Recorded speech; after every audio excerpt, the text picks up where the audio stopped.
සම්බුද්ධ දර්ශනය ලොවටා බෙදා දෙන ජපානයේ ප්‍රධාන සංඝනායක ශ්‍රී ලංකා මහාබෝධි සංගමේ සභාපති අතිපූජ්‍ය බානගල උපතිස්ස මහානායක සාමීන් වහන්සේ 76 වෙනි ජන්මදිනය සමරයි. සියම් නිකායේ කෝට්ටේ පාර්ශවයේ සාමීන් වහන්සේ නමක් ලෙස 1967 වසරේ ඔක්තෝබර් 19 වන දින කහසිවුර දැරීමට වරම් ලැබූ බානගල උපතිස්ස සාමණේරයන් වහන්සේ 1971 වසරේදී උපසම්පදා ශීලයට පත් වූයේය. ජපානයේ ප්‍රථම තේරවාදී විහාරස්ථානය ගොඩනගා ලාබාලතම සංඝනායක පදවිය ලැබීමට තරම් බානගල උපතිස්ස නාහිමියන් පින්වන්ත වී තිබුණා. උන්වහන්සේ සිංහල, ඉංග්‍රීසි, හින්දි හා ජපන් යන භාෂා චතුර ලෙස හැසිරවිය හැකි තෙර නමක් ලෙස හැඳින්විය හැක.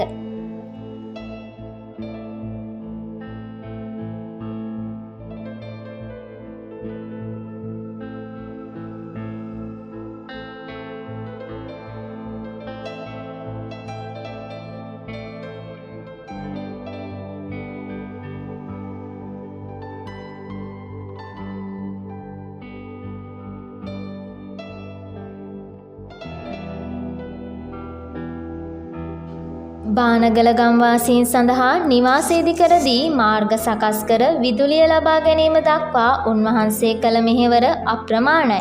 උන්වහන්සේගේ 76 වෙනි උපන්දින තෑග්ගක් ලෙස ඉන්දිය මහා කොමසාරිස් කාර්යාලයේ ප්‍රථම ලේකම්මාචාර්ය අනුකරන් මහතා හින්දි භාෂාවෙන් රචිත සිංහලයට පරිවර්තනය කළ චිත්‍රකතා පොත් ඇතුළු පිරිවෙන් අධ්‍යාපන උපකරණ පරිත්‍යාග කරන ලදී. බානගල උපතිස්ස මහානාහිමියන් හට තවත් চিරාත් කාලයක් ශාසනික මෙහෙවර සිදු කිරීමට ශක්තිය ධෛර්යය ලැබේවායි රුහුණපුර ටීවී අපද සුභාශිංසන එක් කරන්නෙමු.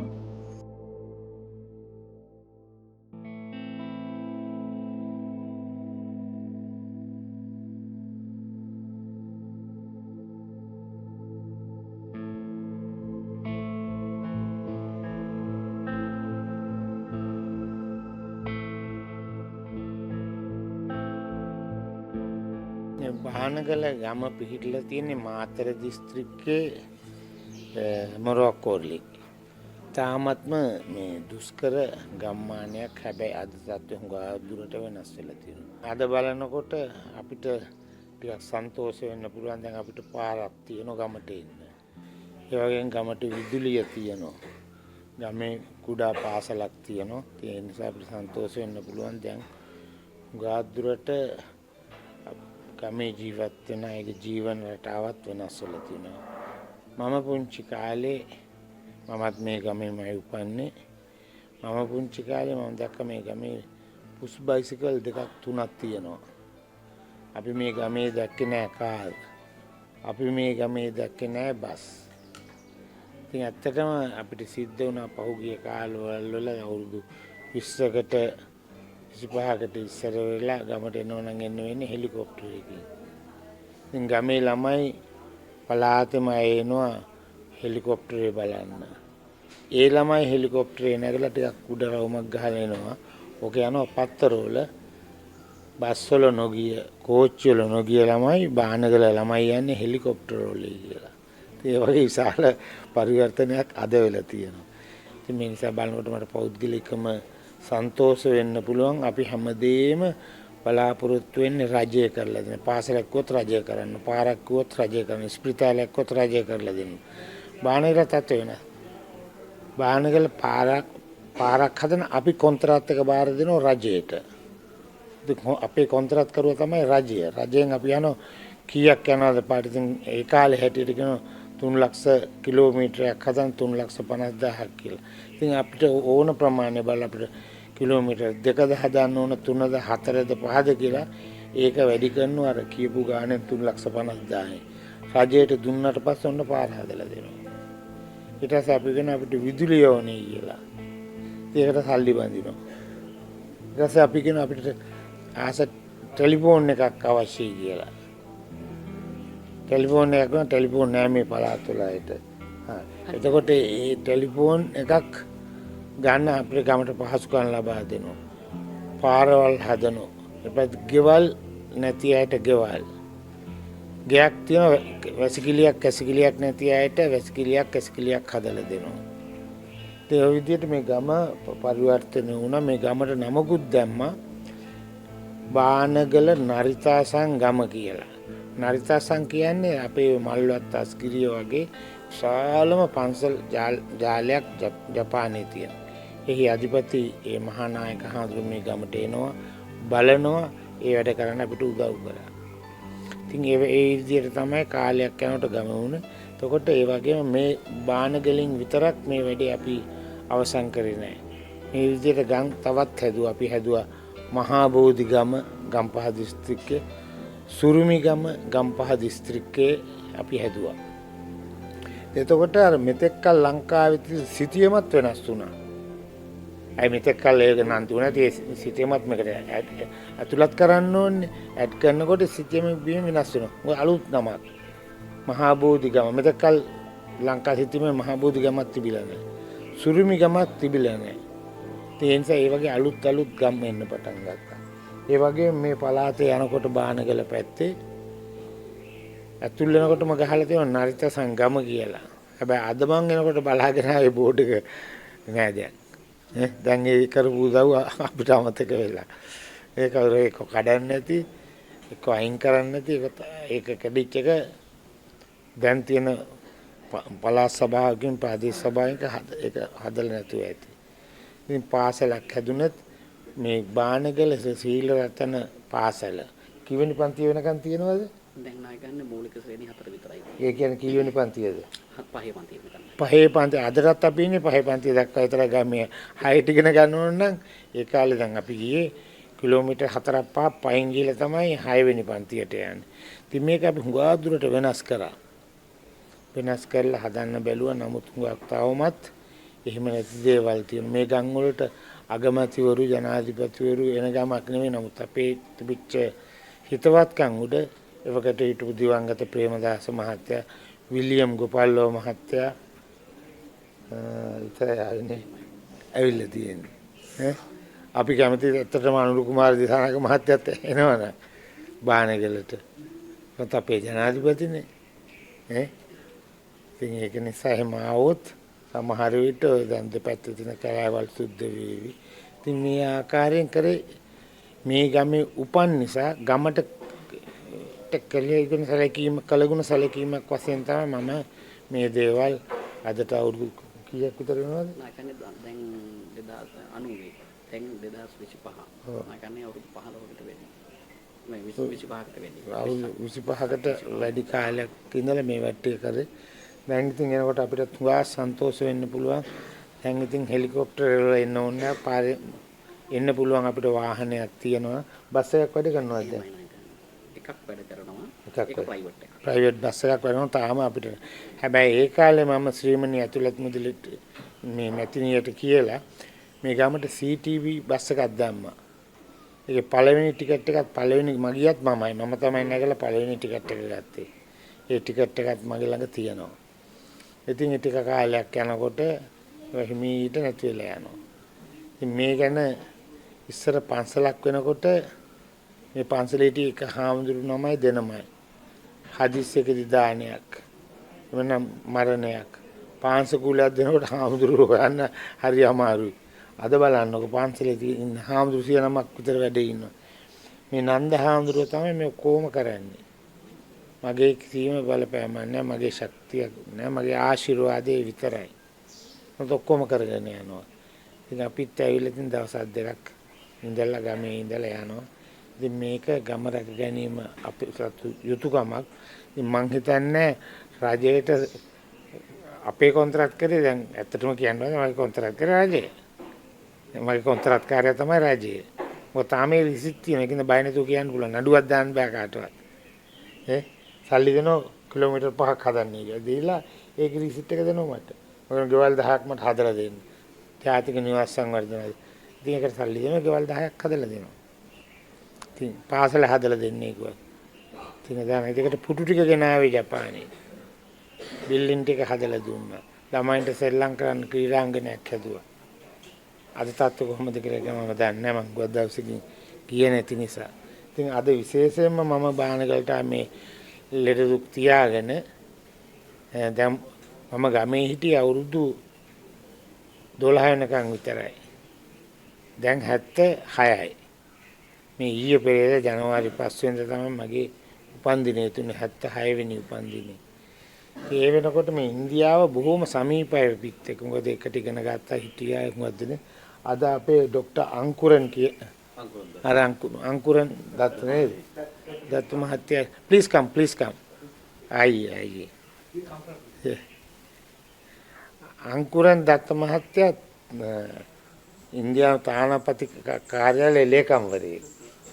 විවේකානන්ද සංස්කෘතික මධ්‍යස්ථානයේ අධ්‍යක්ෂකතුමා. පාලනය වෙන්නේ ඉන්දියානු තානාපති කාර්යාලය. ලෝකේ හැම රටකම තියෙන විවේකානන්ද කල්චරල් සෙන්ටර් තානාපති කාර්යාලය ඇතුළෙම තියෙනවා. අනේකත් හොඳ අවස්ථාවක් මට අද කට්ටියට කියන්න මේ ඇයිට. ඒ විවේකානන්ද ස්වාමී විවේකානන්ද කියන්නේ ඉන්දියාවේ හිටපු බොහොම ප්‍රසිද්ධ ස්වාමීවරයෙක්. අනගාരിക ධර්මපාලතුමයි ස්වාමී විවේකානන්ද බොහෝම ළඟ සමීප යාළුවෝ. මේ දෙන්න යනවා චිකාගෝ සම්මන්ත්‍රණයකට.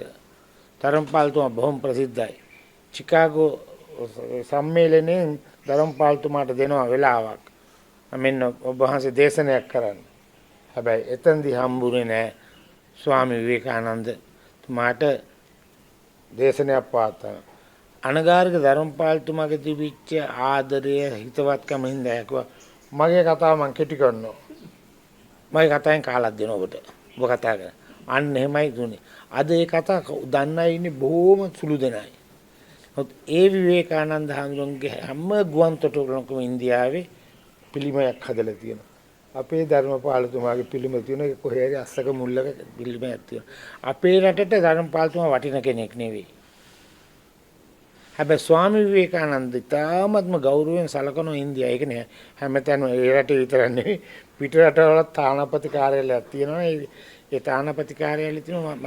ඉතින් මම මේක අවස්ථාවක් කරගන්න මම දන්නේ මට දිගටම කොච්චර දුරට මයික් එකක් ඉස්සරහ පිට ඇවිල්ලා කතා කරන්න අවස්ථාව ලැබෙයිද කියලා. දැන් හොඳම අවස්ථාව තමයි අලුත් රජයක් යටතේ අපි ඉන්නේ.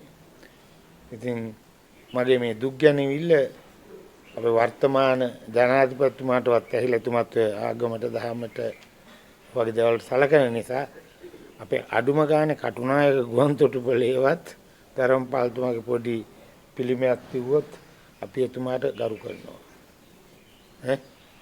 මේක අපේ රට ලෝකයට ගෙනිච්චේ ධර්මපාලතුමා. ඒ නිසා එතුමාට උපහාරයක් වශයෙන් එවැනි දෙයක් කරනවා නම් තාම වැදගත් කියලා මම රාජ්‍ය ඉතින් අද විශේෂම බානගලට ආවේ මේ මෙතුමා අපේ ડોક્ટર ආචාර්ය අනුකුරන් දත්ත මෙතුමා නිසායි. මෙතුමා මේ රටේ ඇවිල්ලා කාලයක් අවුරුදු 3ක් විතර කාලයක් සේවය කරා. හුඟක් හැම අංශෙම ආගමික අංශෙන් සංස්කෘතික අංශෙන් හැම පැත්තෙම ලොකු විශාල සේවයක් නොදැනුවත්ම කරනවා. ඒ වගේම මහා බෝධි සමාගමත් එක්ක ලොකු සම්බන්ධයක් ඇති කරගත්තා. මාත් එක්ක ලොකු සම්බන්ධයක් ඇති කරගත්තා. ඉතින් ඒ නිසා මෙතුමා යන්න ඉස්සෙල්ලා කිව්වා මේ බානගල මම උපන් ගම යන්න ඕන බලන්න මේ පොඩි හාමුදුරු ටික බලන්න ඕන. හැබැයි නිකන් යන්න බෑ මට යන්න ඕන මොනවා හරි හාමුදුරුන්ට තෑගි ටිකක් අරන් දැන් පොඩි හාමුදුරු බලාගෙන නැති තෑගි ටික හම්බ වෙනකන් තියෙන බය වෙන්න දෙනවා කාටද ඒ තෑගි ටික තියෙනවා දැන් කොටම දෙනවා. ඉතින් ඒ තෑගිත් අරගෙන ආවේ ඒ වගේම මෙතුමා යනවා තව ටික දවසකින් තමගේ රාජකාරී කටයුතු අවසන් කළ තම රටට. ඉතින් මම කල්පනා කරා අපිට කරපු උදව් වලට කළගුණ සැලකීමක් හැටියට බානගල ගමේදී මං උපන් ගමේදී මගේ පන්සලේදී මහා බෝධි සමාගමෙන් ඒ කරපු සේවය අගය කරලා පොඩි සිහිවටනයක් දෙන්න. ඒක මෙතෙන්දි දෙමුද? එහෙමයි නැත්නම් අපි සේරම නැත්නම් පොඩි හාමුදුරුවෝ අරගෙන පිළිවෙලට තියන. ඔය ටික කරන්නේ. ඉතින් එහෙනම් මම කතා විතරක් කරන්න ඕ. ඉතින් ඒ වගේ මෙතුමා කරපු සේවය. ඉතින් මේක ඊළඟ එනකට ලොකු ආදර්ශයක්. ඇත්තටම මීට කලින් හිටිය ඒ තනතුරේම හිටු ලේකම්තුමාට ඩිරෙක්ටර් ජෙනරාල්ට අපි ඒ වගේම උපහාරය සැලකිලා දුන්නේ අසං කරේ මේ හිටපු ජනාධිපති රනිල් වික්‍රමසිංහ මහත්තයා. ඔය වගේ දේවල් ඇත්තටම සුළු දෙයක් කරලා ලොකු සැලකිල්ලක් ඉතින් ඒ වගේ දෙයක් කරන්න පුළුවන් නම් හුඟක් වටිනවා. ඉතින් මේ සැරේ තාම මගේ එහෙම අස්තනක් ගන්න තරම් ලොකු ශාල සම්බන්ධයක් නැති නිසා පළාතකටවත් යන්න බෑ. කතා කරන්න බැරි නිසා මගේ ඇස්සනින් තුමාගේ සේවකයෙක් කරලා යොමක් දෙන්න බලාපොරොත්තු වෙනවා. ඉතින් ඒ වගේම ගමට ආපු එක ගැන මම ගාක් ස්තුතිවන්ත වෙනවා. आप हमारे गांव में आके जो हमें सम्मानित किया है उसके लिए मैं आपका आभारी हूँ. बहुत बहुत धन्यवाद है क्योंकि इस गांव में तो वैसे सड़क भी नहीं है. बहुत से लोग यहाँ पर आए थे जापानीज एम्बेसडर वो लोग भी 2-3 किलोमीटर पैदल आए. තපන් තානාපතිකා තානාපතිතුමා නෝන්ලා වගේ කට්ටිය මේ ගමට ඇවිල්ලා තියෙනවා. කාර් එක නවත්තන කිලෝමීටර් 2ක් දුරින් වහින දවසක් මඩේ එනවා මෙතනට පයින්. එහෙම ඒ ආවේ තානාපතිගේ මගේ තිබිට සම්බන්ධකම් උඩ. ඉතින් එහෙම කරලා තමයි බොහොම අමාරුවෙන් මේ ගම ගොඩ ගත්තේ. ඉතින් මං හිතනවා මම ගමට දිනුවට කැපවල වැඩ කරනවා වගේම අපේ වර්තමාන ජනාධිපතිතුමා රට වෙනුවෙන් කැප වෙනවා. ඒ රට ඇතුලේ තමයි මේ බානගල කියන සිතියම තියෙන්නේ. ඒ කියන්නේ ඔබේ අවධානය යොමු වෙනවා කියලා මම ප්‍රාර්ථනා කරනවා. ඇත්තටම බානගල ගමේ උපන් අපිට කිසිම පහසුකමක් තුන අධ්‍යාපන පහසුකම් තුන තිබුණ දුෂ්කරතාවය විතරයි. මම කොළඹට ගිහිල්ලා අවුරුදු 12න් ඉන්දියාවට යනවා අනගාരിക ධර්මපාලතුමාගේ ධර්ම දූත සේවාව ඉදිරියට කරගෙන යන පුහුණු වීම සඳහා. යනකොට මට තිබුණේ සෙරෙප්පු දෙකක්. අද මට කිව්වා මට පුළුවන් සෙරෙප්පු ෆැක්ටරියක් දාන්න. එදා මට සෙරෙප්පු දෙකක් ගන්න මගේ අම්මට තාත්තට ඕම් මට හයියක් තිබුණේ. ඉතින් ඒ වැනි තත්වයකට එන්න පෙර මොකක් හරි කරපු පිනක් තියෙන්නේ නැති. ඒ පින් බලෙන් ඒ දේවල් හැම දෙයක්ම ලැබුණා. ඉතින් ඒ වගේම මේ ගම් වල හිටියේ යාන්තම් අකුරු ටිකක් ලියන්න පුළුවන් කීප දෙනයි. අධ්‍යාපනයෙන් අපි දුර්වල හිටියා. මම සන්තෝෂ වෙනවා මේ ගමේ උපන් කෙනෙක් හැටියට නොදියුණු ගම්මානයක ඉපදිලා අවුරුදු 22 වෙනකොට මේ රටේ හිටපු අග්‍රාමාත්‍ය ප්‍රථම ලෝකයේ ප්‍රථම කාන්තා අගමැතිතුමියගේ කතාවක් මට පරිවර්තන කරන්න ලැබිච්ච එක. මම පරිවර්තනය කළේ සිංහලට නෙවෙයි. මම පරිවර්තනය කළේ මගේ කතාව හින්දි භාෂාවටයි. කච්චතියු දූපත ගැන තිබිච්ච විෂය එකයි. ඒ වගේම හුඟක් අවස්ථාවල් වල ඒ හැම දෙයක්ම ලැබෙන්නේ අපි කරපු පින්පව්. මම විශ්වාස කරනවා. ඒ වගේම මේ පුනරුත්පත්ති ගැනත් මගේ ලොකු වැඩිම ලොකු බැඳීමක් විශ්වාසයක් තියෙනවා. කොහේ හරි නැත්නම් මේ අපේ සහෝදරවරුත් ඉන්නවා. දැන් කිව්වත් හින්දියෙන් කතා කරන්නේ කියලා දන්න නමස්තේ කියන්නේ. එච්චරයි. මට පුළුවන් අන්ති කියන්නේ පුළුවන් හින්දි එච්චරයි. ජපාන් වලින් කතා කරන්නේ කිව්වොත් කියා අරිගතෝ ගොඩයිමස්. නේද? එච්චරයි. එතන මේ හොඳ අලුත් පරපුරක් බිහි කරන්න හොඳ ටිකක්. ඒකට ලොකු සහායක් ලැබෙන්නේ මේ ස්ථානයේ භාරව ඉන්න අධිපති වලල්ලාවිට නන්ද හාමුදුරුවෝ. බලන්න කොච්චර තරුණ හාමුදුරුවෝ පිරිසක් හදනවා. දැන් මේ කාමරයක් ගිහිල්ලා බැලුවොත් තේරෙයි අපේ කාමරේ කොහොමද පොඩි හාමුදුරුවෝ කාමරේ. පොතක් ගත්තොත් ඒ තියපු තැන පොත තියෙනවා. නිදාගෙන නැගිට්ටාට පස්සේ බෙඩ් සීට් එක ආවා එක තැනක තියෙන පොත් ටික එක තැනක තියෙනවා. අතන මෙතන දාන්න බෑ එකක් උඩ එකක් තියලා. ඉතින් ලොකු විනයගරුක පිරිසක් හදනවා. ඉතින් අපිට ලෝකෙට අවශ්‍ය වෙනවා මේ ගෙනියන්න බුදුදහම ඉදිරියට ගෙනියන්න තරුණ පිරිස. මම හිතන්නේ ඒ පිරිස බානගලින් මේ පිරිවෙනෙන් බිහි වෙයි කියලා. ඔකේ මම සන්තෝෂ වෙන පිරිවෙනේ නම් මම මෙච්චර ගම් හැදුවා පාසල් හදලා මගේ නමින් මම පාසල් හදලා නැහැ. අන්දහාඳුර හදපු හින්දා මේක පිරිවෙන නම තමයි බානගල උපතිස්ස මූලික පිරිවෙන. ඒක සන්තෝෂ වෙනවා. ඇත්තටම මම හිතුවා මං ගැන මට සැලකිල්ලක් මම සැලකුවාට මට සැලකිල්ලක් හම්බ වෙන්නේ නැහැ කියලා. මම දැන් හිතනවා මගේ උපන්දිනේ කියනකොට ලංකාවේ හුඟා තැන්වල ඒ උත්සව පැවැත්වුවා. ආගමික අංශෙන් විවිධ විදියට සපුගස්කන්ධ ඒ වගේ ඉන්දියාව ගත්තොත් චෙන්නයි නුවර සාංචිය ජපානයේ ලංකා ජීවිහාරය හැමතැනකම ඒකට තමයි සන්තෝෂ වෙන නිහතමානී සන්තෝෂ වෙනවා මම කරපු සේවයට අගය කිරීමක් මෙහිම අගය කරන එක ගැන. ඉතින් තවදුරටත් අපේ ශක්තිය දවසෙන් දවස වයසත් එක්ක හැකියාව අඩු වෙනවා. නමුත් මම ආශිර්වාද කරනවා නන්ද හාමුදුරුවන්ට මේ ගමන ඉදිරියටම කරගෙන යන්නේ කියලා.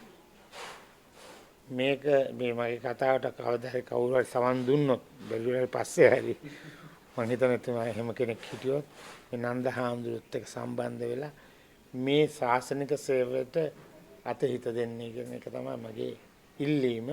ඒකට එක අංගයක් තමයි මෙතුමාගේ පැමිණීම. අපි ડોક્ટર අංකුරන් මෙතුමාගේ පැමිණීමත් ඒ වගේ දෙයක්. මේකටත් කළගුණ සැලකීමත් ඉතින් මම හුඟක්ම මෙතුමාටත් ඉන්දියානු තානාපති කාර්යාලයටත් ඉන්දියානු රජයටත් ස්තුතිවන්ත වෙනවා. මොකද මාත් එක්ක බොහොම සම්බන්ධකම් තියෙනවා. මොකද මම කුඩා කාලේ අධ්‍යාපනය ලැබුවේ 6 වෙනි පන්තියේ ඉඳලා විශ්වවිද්‍යාලය දක්වා ඉන්දියාවේ. ඒ නිසා මට පවණක් රටෙන්න මං ඉන්දියන් කාරයෙක්ද මං ලාංකිකයෙක්ද කියලා. මම දන්නේ මම මාස කිහිපයකට ඉස්සෙල්ලා මාව එක්ක යනවා විශේෂ ගුවන් යානයකින් දිල්ලියේ ඉඳලා තායිලන්තයට. මාත් එක්ක 3-4 දෙනෙක් යන්නේ හිටියා. මාව ඒ ප්ලේන් එකේ දාගෙන මාව බස්සන් එක්ක යනවා බැංකොක් නුවරට. ඉතින් මං ගෝ මගේ තව කට්ටිය ඉන්නවා කියලා. මේගොල්ලෝ බෑගෝ ඒගොල්ලෝ ලාංකිකයෝ කිව්වා. විදේශිකයෝ මේ එයාර් ෆෝස් ප්ලේන් වල නග්ගන්නේ නැහැ කියන එක මම දන්නේ නැහැ. ඒක මොකද්ද කියලා මට කිව්වේ එහෙමයි. ඉතින් මං ඉතින් කිමිට නිමාති ඉතින් ලංකාවේ කෙනෙක් නෑ.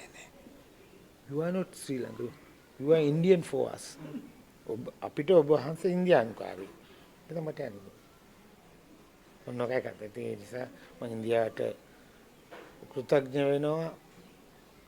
ඒ වගේම විශේෂයෙන්ම නරේන්ද්‍ර මෝදි මහත්තයාට ස්තුතිවන්ත වෙනවා මගේ ගමනට උගාක් අවස්ථාවල අවශ්‍ය සහයෝගය ලබා දුන්නා. ඒ වගේම එතුමා තමයි දඹදිව සාංචි චේතියගිරි විහාරයේ තියෙන ප්‍රධාන චෛත්‍යය තමයි අද ඉන්දියාවේ භාවිතා කරන රුපියල් 200 තියෙන්නේ.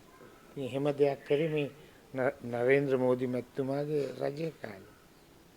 මම ඒ ගැන හුඟක් සන්තෝෂ වෙනවා. විශේෂයෙන් මම සාංචි චේතියගිරි විහාරයේ විහාරාධිපති හැටියට හුඟක්ම සන්තෝෂ වෙනවා. මම ජපානයට ගියේ එනකොට හැබැයි මම ඉන්දියාවට ගිහලා මට ටිකක් ABCD එහෙම ලියන්න පුළුවන්. එතකොට කතා කරන්න පුළුවන් සිංහල, හින්දි, ඉංග්‍රීසි ටිකක් කතා කරන්න පුළුවන්කම තුණා. හැබැයි යනකොට මං ගියේ මගේ ගුරු හාමුදුරුවොත් එක්ක දෙවියෝ මට මේ මොකක්ද ඒකට කියන්නේ මුදල් වලට අධිපති දෙවියන්ට මොකක්ද කියන්නේ ලක්ෂ්මී දෙවියන්ගේ ආශිර්වාදය මට බොහොම අඩුවෙන් ලැබිලා. මම යනකොට $1 එකක්වත් මගේ සාක්කුවේ නැහැ. සතේ අතේ නැතුව ජපානයට ගිහිල්ලා බහිනවා. ඒ සතේ අතේ නැතුව ජපානයේ හැනඩා නර්ත එයාපෝට් එක තිබුණේ නැහැ. හැනඩා එයාපෝට් එකට 1976 බැහැලා දැන් නවතින්නත් එපා. යන්නේ කොහාටද? එයාපෝට් වල යන්නේ කෙලින්ම ශ්‍රී ලංකා තානාපතිතුමාගේ නිල නිවසට. එතන හිටියේ බර්නාඩ් තිලකරත්න මැතිතුමා. ඒ ගෙදර තමයි පළවෙනි රෑ, දෙවෙනි රෑ, තුන්වෙනි රෑ, හතරවෙනි රෑ, පස්වෙනි රෑ ගතේ. ඒ අතරතුර මට ටිකක් මේකට ඉංග්‍රීසියෙන් uncomfortable. මට ටිකක් මෙතන මේ තානාපතිතුමා ගෙදර ඉඳීම ටිකක් අමාරුයි. මොකද මම පොඩි කෙනෙක් තුමා තානාපතිට ඉන්න ඕනේ හිර වෙලා වගේ මම. ඉතින් මට ඒ අතරතුර මතක් වුණා මට සාංචි විහාරයේදී මම තේ කෝප්පයක් දීපු අම්මා කෙනෙක්. එයාට මට තුන කෝල් එකක් දාලා කියන්න මම ජපානට ඇවිල්ලා ඉන්නවා කියලා. නමුත් මට ජපාන් බෑ. ජපාන් භාෂාව බෑ. අර කන්නවියන ළමයා ගාවට මම යනවා තානාපතිතුමා කන්නවියන ළමයා ගාවට කියලා කියනවා මගේ නම බානගල උපතිස්ස. මම සාංචියේ ඉඳලා පැමිණියා.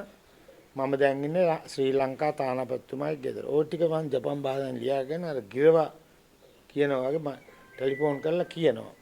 මගේ නම මේකයි මේමයි කියලා විස්තර කියලා කියනවා. ඒක අහපු ඒ තකිකෝ යොෂිඩා නෝනා මේ මගෙන් තේකෝපයක් බීපු නෝනා එනවා මාව බලන්න. බලන්න ඇවිල්ලා එයා කියන මොකද කරන්නේ? මම හරි ආසයි. ගපාන් ටික කලක් ඉන්න එක එන්න අපේ ගෙදර. ඔන්න මම මෙතනින් දැන් හැඩිගල්ලේ පංචායතේ මගේ ගුරු හාමුදුරුවෝ ලංකාවට එනවා. සතියක් දෙකක් ඉඳලා මම යනවා යශෝදා මැතිණිය මාව බාරගත්තා. විශාල තිබුණ ආරෝග්‍ය ශාලාව ඉන්නවා. මගේ කැම ටික මට හැම දෙයකින්ම සැලකුවා. මට හොඳට සප්පහසු ඉන්න තැනක් දුන්නා. අවශ්‍ය කරන හැම දෙයක්ම දුන්නා. ඒතවන්නේ මම පාසලකටත් ඇතුල් කරා. පාසල ඇතුල් කරලා ගෙදර එනකොට ආපහු ලංකාවට එන්න හදනකොට ඉතින් මම මොනවද ඔබ වහන්සේට අවශ්‍ය කියලා. මොකද මට කරපු දේ හොඳටම ඇති කියලා.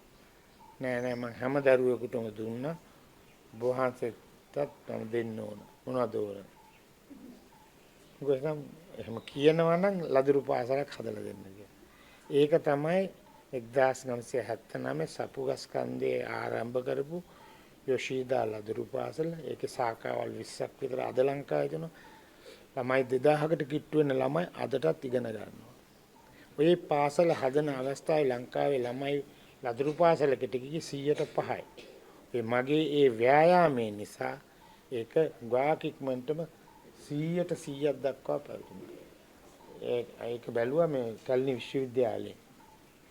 තොරතුරු හොයුවා. ළමයි යන 105යි. යොෂිදා ඒක නිසාම වුණා. රජයටත් උන අධ්‍යාපන අමාත්‍යාංශ ලදරු පාසල් වලට මොකුත් තැනක් තිබුණේ නැහැ. ආන්න රජයේත් අර මං අද ඉස්සෙල්ලා සිටියම වෙනස් කළා වගේ අධ්‍යාපන අමාත්‍යාංශයේ කාර්යභාරය වැඩි වුණ එකට වෙනම හැදුණා ළමා අධ්‍යාපනය සඳහා දෙපාර්තමේන්තුව. ওই ටික තමයි කෙරුණේ. ඉතින් ඒ නිසා එදා ඉඳලා තව එකක් තමයි මගේ ආසාව තිබුණේ රුපියල් 100ක් ගත්තොත් 125ක වැඩ කරන්න. මොකද මම දන්නේ 100ත් මගේ 25ක් දාලා හොඳ දෙයක් කරොත් ඒ 25ත් මගේ. ඈ ඒක කවදා හරි දෙන එක නේක අරගෙන යන්නේ නැහැ. ඉතින් මටයි. ඉතින් හරියට කරපු එක දැකපු අය දීම නතර කරේ නැහැ. මේගොල්ලෝ මම දුන්නා. අන්තිමටම මට සලකපු ලාංකික දෙන්නෙක් හිටියා. එක්කෙනෙක් තමයි මේ ලොකු හෝටලයක් තියෙනවා දඹුල්ලේ. ලොකුම හෝටලේ තියෙන කෙනා. කණ්ඩලම් හෝටල්. හරි ජයවර්ධන. එතුමා බලපුවා. ඒ වගේම ඊටත් වඩා සැලකුවා කියන එක හොඳට දන්නේ නැහැ. අනවශ්‍ය දේවල් හතර කපලා දාගන්න. මහරජා සංවිධානයේ අධිපතිතුමා මට අඩි 3000ක් උඩදී හම්බ වුණේ. මරණකම සැලකුවා. අදට ඒ තරම් නැතත් ඒ පුතත් සැලකනවා. ඒ වගේ ලොකු දෙයක් වුණා ඒක දේවල් ගෙනිච්ච කරගෙන යනවා. ඉතින් මේකත් ඉතින් අර පෙර ආත්ම භවයේ තිබිච්ච කරපු යම්කිසි පිනකට කියලා මම විශ්වාස කරන්නේ. ලෝකේන උතුම්ම කෙනෙක් තමයි දලයි ලාමා කියන නම. අනිත් එක්කෙනා තමයි පාප්පහංස කතෝලික අයගෙන්. දලයි ලාමාට ලංකාවට එන්න බෑ චීනේ තරහ වෙන හින්දා. එන්න දෙන්නේ නැහැ. මම ඒකත් උත්සාහ කළා ගෙන ගන්න. බැරි වුණා. පාප්පහංස ලංකාවට ආපු වෙලාවේ ගිය එකම තැන යාගේ ජීවිත සමයට පළවෙනි වතාව වෙන්නේ නැති. සපත්තු දෙක ගලවලා ඇතුළට ආයි මගේ පන්සලටයි. කොළඹ මම විහාරාධිපතිත්වය දරන කොළඹ අග්‍ර ශ්‍රාවක විහාරයට තමයි එතුමා. කිසිම තැනකට ගියේ නැහැ. එතුමා කිව්වල මට යන්න ඕන බානගල හාමුදුරු හම්බ වෙන්න කියලා. මම ගිහිල්ලා තුන කීපතා වතිකානුවට ගියාම හොඳා බොහොම හරසරින් පිළිගන්නවා. ඉතින් අර පල්ලියයි පන්සලත් අතර තියෙන සම්බන්ධය දොරටුව එහෙම නැහැ වෝල් එක කඩලා සම්බන්ධ කරන්න පුළුවන් උනේ මට කියලා ගැන හිතලා මම සන්තෝෂ වෙනවා. තව මහත්තුලා කවුරු නොදන්න කාරණයක් කියන්නම්. මේ අද ඊයේ වෙනකම්ම සෞදි අරාබිය කියන රටට සූරත් දාගෙන යන්න බෑ. ඒ කියන්නේ හඳුනට යන්න බෑ. ෆාදර් කෙනෙකුට යන්න බෑ. අතුලෙම තහනම්. ඒ රජයෙන්ම ආරාධනාවකට අවුරුදු දෙකකට ඉස්සෙල්ලා වෙසක් කාලේ මට එන්නේ කිව්වා. මම ගියා මගේ යාම තුලින් අර මෙතකල් වහලා තිබිච්ච දොරටුව ගේට්ටුව විවෘත වුණා. දැන් ඕනම කෙනෙකුට යන්න පුළුවන්. ඒක මතක් කරනවා මම සාංචි විහාරාධිපති. සාංචියෙන් ඉඳලා තමයි මිහිඳු හාමුදුරුවෝ ලංකාවට ආවේ. ක්‍රිස්තු පූර්ව 3 වෙනි රටාර්ථය. ඉතින් මේ සැරේ අලුත් රටකට යන්න බැරි රටකට මට යන්න ලැබුණා. මම සන්තෝෂයි. ඒක මගේ දෙමව්පියන්ට මම පින් දෙනවා. ඒ අය තව දේවල් තියෙන මහත්තයෝ කියගෙන යනකොට මම කාලේ යනවා. මගේ අම්මලා මොනව හිතලාද මගේ නම උපතිස්ස කියලා දැම්මේ. මගේ ගිහි නම ජේ.එල්. උපතිස්ස. මම දන්නේ නැහැ මොකද්ද මගේ නම. මගේ පැවිදි නමත් මම ඒ නිසාම තියාගත්තා. මොකද පැවිදි නමටත් ගැලපෙන උපතිස්ස. මම දැනගත්තා උපතිස්ස කියලා. මෙන්න ටික කාලයක් යනකොට ලෝකේ මම දන්න තරමින් තියෙන්නේ සරියුත් මුගලන් ධාතු ස්ථාන 3කයි. සාංචිය, කොළඹ සහ බුරුමේ අගමැති භාරේ. તો සරියුත් මුගලන් හාමුදුරුවෝ නම් බලනකොට දෙය කෝලිත උපති බලන්නකො. අපි අම්ම දැන් ඒතර ඒ ධාතු කාගාවද භාරේ ඉන්නේ වර්තමාන උපතිස්ස ළඟයි. ඒ අතුරු තියෙන කස්ටෝඩියන්. මේක කොහෙන් හැදුනද දැන මගේ අම්මලාට මොකක් හරි හීනයක් වුණත් දන්නේ නැහැ. මෙයා කවදා හරි මෙහෙම වෙනවා. ඉතින් නම දාපන් දැම්ම ඉඳලම කියලා. ඒ වගේ අමුතු කතා තියෙන මම යුරෝපෙට යනකොට එක අවස්ථාවල හුඟක් තැන්වලදී මට යුරෝපියන් කාර්යය හම්බුන එකට එක බස් එකේ යනවා. ටිකක් දුර යනකොට යාළු වෙනවා. ඉතින් මං කියනවා ඉතින් ඔයාලට අන්න ඔබලාගේ පොප් වහන්සේත් ආවා. මගේ පන්සලට ඇවිල්ලා මම තමා හම්බුණා. ඉතින් ටිකක් වෙලා ගියාන් පස්සේ ඒගොල්ලෝ මූණ නිකන් වෙනස්. ඒගොල්ලෝ හිතුවා මේ මිනිස්සයාට පිස්සු. මේ කහසු සෝරා කරන මෙයාට පිස්සෙක් මෙයා. එක්ක මොලේ හොඳ නැහැ. මං කනවා මොකද මෙයාට පිස්සුවක් පිස්සුයි. මොකද මේ පොප් ආවයි කියලා කිව්වා. පොප් යන්නේ නැහැ නේ කොහාට. පොප් වෙන්න පුළුවන් වුණා මං ඇමරිකාවේ ජනාධිපති වගේ හැදෙන්න නේද? ඒතිය වෙන්නේ නැහැ එහෙම. ඔතන. ඒ පොප් තමයි මම බලන්නේ. මගේ පන්සලට ආවේ. ඒකත් ආව සපත්තු ගලේ සාමාන්‍යයෙන් යනකොට සපත්තු ගලවන්නේ. ඒකත් මාධ්‍ය දුරුගාග්ග සපත්තු ගලවලා ගසාව ගහට තුරුනයි. ඉතින් ඒක නිසා මම ඥාතියෙක් නට එයාගේ අපිට මේවා කියලා මම සන්තෝෂෙන් බලන්නකෝ එහෙටි කියලා. ඉන්දියාවට ගිය 12න් ජපානට යන්නේ 76. මම යන්නේ ගිය අතරම ජපානිය මට ඕන කවුද ඇමරිකාවට යන්න. හැබැයි බැරි වෙලාවත් මම ඇමරිකාවට ගියා නම් සමහරට මට සූරත් නැති වෙන්න ඉඩ තිබුණා. ඇමරිකන් තානාපතිකාරයෙන් ඔබ බොරු කාර්යයක් කියලා මගේ පොලිටික වීසි කරා. මොකක් හරි අහන්නේ නැති මම ලංකාවෙන් දාලා ඇප්ලයි කරලා හම්බුන්නේ නැහැ. මම එල්ල ජපානෙන් ඇප්ලයි කරනකොට. මීට කලින් ඇප්ලයි කරලා තමයි කොහොමද නැත කියලා. කම්පියුටර් වල මම වීසි කරලා කඩදාසි ටික ඔබ බොරු කාර්යය දුන්නේ. මේ යන්නේ ගියම ජපානෙන් ඇමරිකන් වීසා අරගෙන යන්නේ. එහෙම ගියා නම් මම වෙන පැත්තකට ඇවිල්ලා මේ සිවුරත් නෑ. අද බාහනගල උපතිස්ස කෙනෙක් නෑ. එහෙනම් සමහර ජේල් උපතිස්ස කෙනෙක් ඉන්න පුළුවන්. So they wanted to know certain things about me. So that's why I was explaining them. Yes. තිතරයි ඕක තමයි මට කියන්න තියෙන්නේ.